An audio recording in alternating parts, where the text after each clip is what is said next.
जय सिया राम। सब सुख लहे तुम्हारी सरना, तुम रक्षक काहू को डरना। गोस्वामी तुलसीदास जी का निज अनुभव है, उनका स्व अनुभव है कि जाके गति है हनुमान की, ताकि पैज पूजी आई यह रेखा कुलिस पाखान की। अघटित घटन सुघट विघटन, ऐसी विरुदावली नहीं आन की। सुमिरत संकट सोच विमोचन, मूर्ति मोद निधान की। हनुमान जी के बारे में ये उनका अनुभव है, ये स्वानुभव है गोस्वामी तुलसीदास जी का।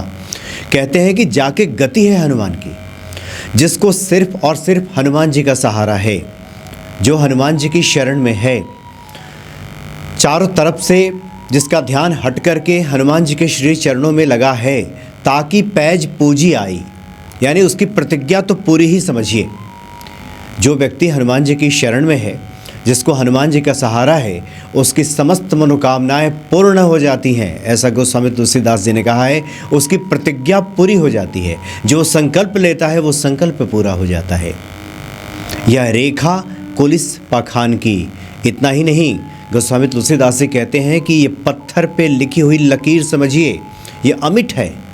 ये जो कहा जा रहा है कि जो हनुमान जी की शरण में जाते हैं उनकी सभी प्रतिज्ञाएं पूरी हो जाती हैं, ये पत्थर पे लिखे के समान है, ये मिट नहीं सकता, ये अमीट है, इतना अटल है, इतना सत्य है। गोस्वामी तुलसीदास जी जोर देकर कह रहे हैं और हनुमान जी की महिमा बता रहे हैं, और कह रहे हैं कि हनुमान जी तो ऐसे हैं जो अघटित घटन सुघट विघटन, जो असंभव को भी संभव कर दें, वो हनुमान जी हैं। जो होने वाला है उसको भी रोक सकते हैं हनुमान जी, और जो नहीं होने वाला है वो भी हो सकता है हनुमान जी की कृपा से। ऐसी वीरुदावली नहीं आन की, ऐसा गुणगान, ऐसा गुण किसी में नहीं है जितना हनुमान जी में है। सुमिरत संकट सोच विमोचन, मूर्ति मोद निधान की। ऐसे हैं हनुमान जी जिनका सिर्फ सुमिरन कर लिया जाए, जिनका स्मरण कर लिया जाए, जिनकी मूरत का सिर्फ ध्यान धर लिया जाए, तो व्यक्ति के समस्त संकटों का निवारण हो जाता है। सब संकट कट जाता है, टल जाता है। ऐसे हैं श्री हनुमान जी। इसलिए सभी भक्तों को श्री हनुमान जी का सुमिरन, ध्यान, पूजन जरूर करना चाहिए। अगर इस संसार में हम सुख शांति चाहते हैं, संकटों का निवारण चाहते हैं, तो सब ओर का सहारा छोड़कर, सब ओर से आस हटाकर एक हनुमान जी की शरण में चले जाना चाहिए, और फिर हनुमान जी सारे कार्य सिद्ध कर देते हैं। समय समय पे बहुत सारे संतों ने हनुमान जी की प्रसन्नता को लेकर अपने अनुभव साझा किए हैं, जिससे आप हनुमान भक्ति पे समय समय पे सुनते भी हैं। बहुत पहले एक बार जब पानीपत जाना हुआ था, तो एक बहुत ही प्राचीन मंदिर के महात्मा जी ने कहा था कि हनुमान चालीसा का अगर संपुट लगाकर पाठ किया जाए, तो इसको लेकर के बहुत सारे भक्तों की जिज्ञासाएं सामने आई। कुछ लोगों ने अपना निज अनुभव लिख करके भेजा कि उन्हें इसका विशेष फल प्राप्त हुआ है। श्री हनुमान चालीसा के पहले संपुट लगाकर अगर पाठ किया जाए।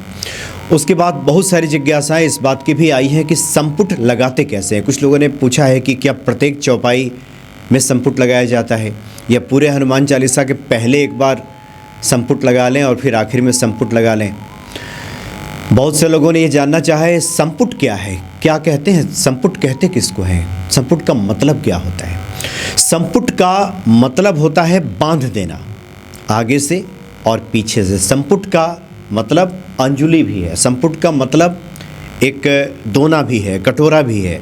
यानी इसको कह सकते हैं कि जिसको चारों तरफ से बांध दिया जाए, उसको एक घेरा उसमें लगा दिया जाए, एक घेरे में उसको बांध दिया जाए। किसी विशेष मंत्र को किसी दूसरे विशेष मंत्र से अगर दोनों तरफ से बांध दिया जाए, तो इसको संपुट कहते हैं। और संपुट का बड़ा विशेष फल हमें प्राप्त होता है। दुर्गा सप्तशती में भी लोग संपुट लगाकर पाठ करते हैं, और भक्तों का बड़ा ही चमत्कारिक अनुभव रहता है कि अगर संपुट लगाकर पाठ किया जाए तो। ऐसे ही श्री हनुमान चालीसा, जिसका हम नित्य पाठ करते हैं, बहुत विकट परिस्थिति है, जीवन में ढेर सारी समस्याएं हैं जिसका निराकरण नहीं हो पा रहा है, तो हनुमान जी का सुमिरन कीजिए। और जो शुरू में हमने कहा कि हनुमान जी के प्रति हमारी श्रद्धा विश्वास कैसे बढ़े, इसके लिए उनकी महिमा का गुणगान सुनना बहुत आवश्यक है कि श्रद्धा और विश्वास बढ़ जाए। जिस अनुरूप, जिस अनुपात में हमारी श्रद्धा होगी, जितना विश्वास होगा वैसा ही हमें फल प्राप्त होता है।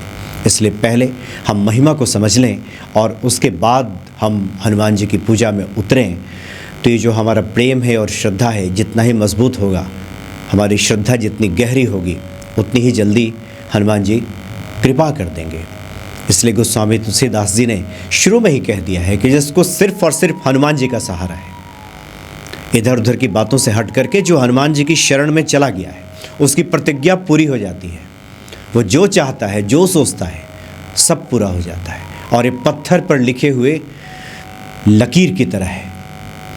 इतना अब कह रहे हैं गोस्वामी तुलसीदास। इसके बाद भी अब भरोसा ना हो तो फिर तो ईश्वर इच्छा, लेकिन भरोसा करके श्रद्धा विश्वास रख करके अगर हनुमान जी की शरण में जाया जाए तो समस्त मनोरथों की सिद्धि हो जाती है, समस्त मनोकामनाएं पूर्ण हो जाती हैं।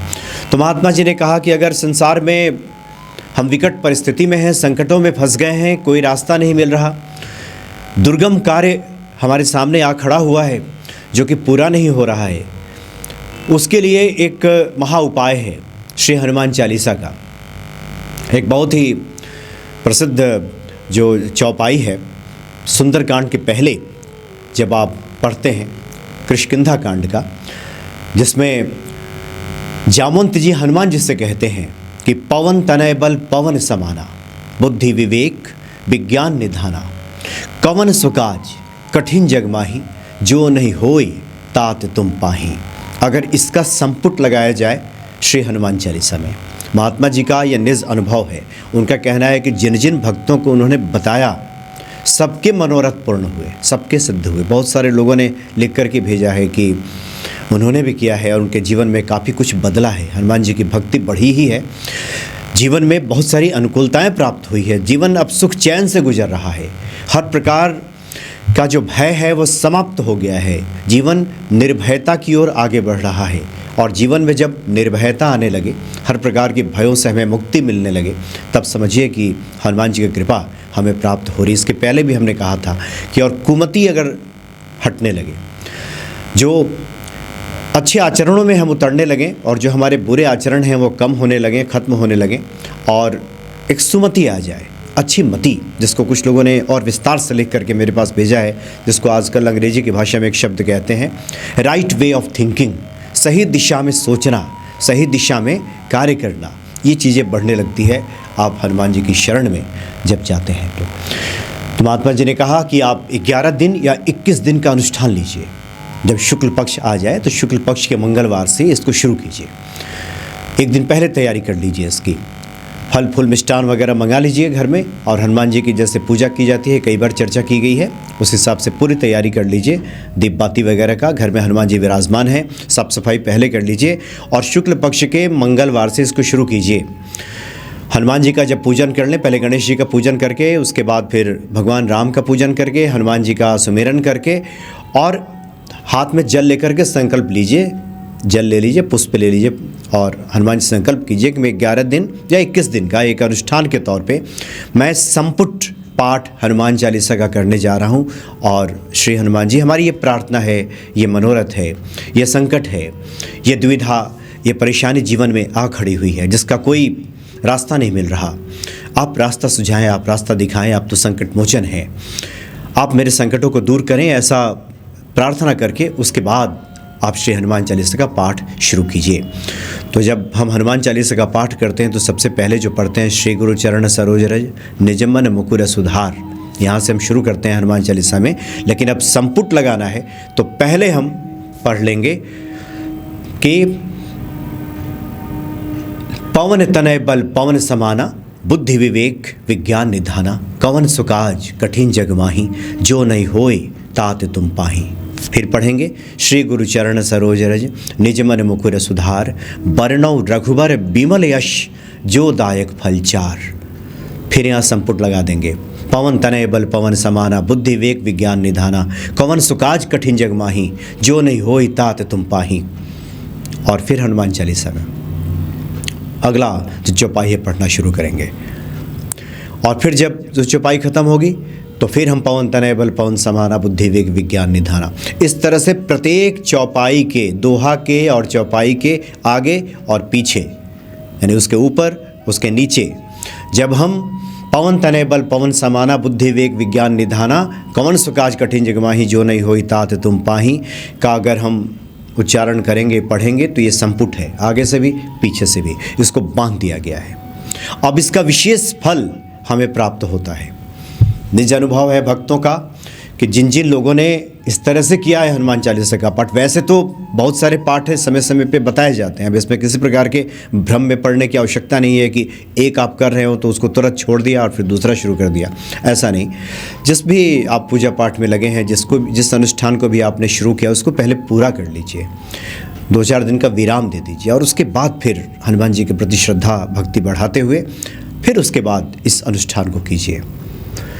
11 दिन 21 दिनों के भीतर ही कोई ना कोई रास्ता मिल जाएगा, संकटों का निवारण होगा। और हनुमान जी से प्रार्थना जरूर कीजिए कि एक सही दिशा में हमारी सोच होनी शुरू हो जाए। कुमति निवार सुमति के संगी हनुमान जी हैं, वो कुमति हमारे भीतर से हटनी शुरू हो जाए और सुमति आ जाए, तो सही दिशा में जब हम सोचना और कार्य करना शुरू करेंगे तो वैसे भी जीवन में एक अच्छे फलों की प्राप्ति होगी। पूरा प्रभु श्री राम ने अपने चरित्र के जरिए ये संदेश दिया दुनिया को कि इतना बड़ा संकट जीवन में आने के बाद भी धर्म के रास्ते पर चलकर एक मर्यादा का पालन करते हुए जीवन को व्यतीत किया जा सकता है। तो फिर मनुष्यों के सामने तो उतना बड़ा संकट, उतनी बड़ी परेशानी आती ही नहीं है। तो इस प्रकार से संपुट लगा करके आप श्री हनुमान चालीसा का पाठ कीजिए, निश्चित ही हनुमान जी कृपा करेंगे। एक गोस्वामी तुलसीदास जी ने इसको कह दिया है कि पत्थर पे लिखी हुई लकीर है, ये मिटेगी नहीं, बस हनुमान जी की शरण में जाने भर की देर है।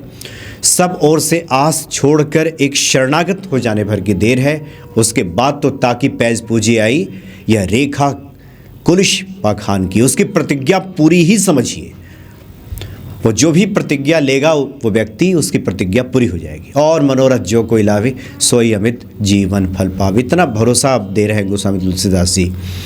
हनुमान चालीसा के आखिर में कह रहे हैं कि इसके गवाह हैं भगवान शिव और पार्वती, उसके बाद कहना कुछ शेष नहीं रह जाता। इसलिए संकट है तो संकट मोचन भी है। जय सिया राम।